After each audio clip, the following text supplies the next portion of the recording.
News box breaking से आपको एक अहम खबर से आगाह करते चलें कि कम उम्र की शादी वटा सटा का मामला सामने आया है। ममदाल में 11 साल कम उम्र लड़की की शादी का मामला सामने आया है।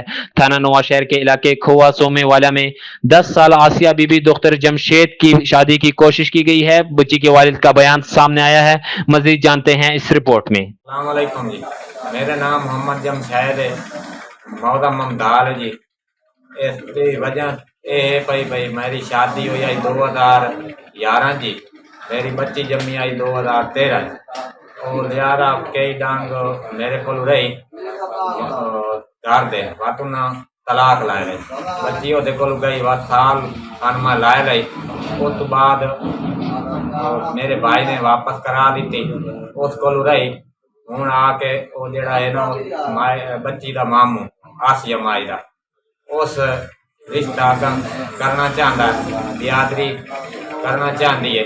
अगले बंदे शराबी है नशई है जी, मैं उसे नहीं करना चाहता। लिहाजा मेरी 11 तो 12 साल बच्ची है, नाबालिग बच्ची है जी, मैं ये रिश्ता करना नहीं चाहता।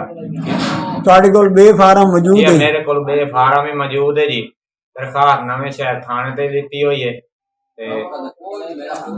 ਕਿਹੜੇ ਸਾਲ ਦੀ ਪੈਦਾਇਸ਼ ਉਹਦੀ? 2013 ਦੀ ਅੱਛਾ, पैदाइश है जी।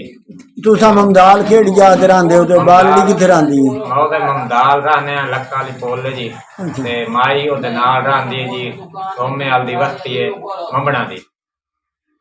ठीक हो गया, ਤੁਹਾਡੀ ਬਾਲੜੀ ਉੱਥੇ ਰਹਿੰਦੀ ਹੈ? ये साडी बाली उत्ते रहंदी है मामू कोलों। मामू पैसे लाए ते रिश्ता कीती खड़ा, अगले बंदे नशई हैं, 2 नंबर बंदे जी।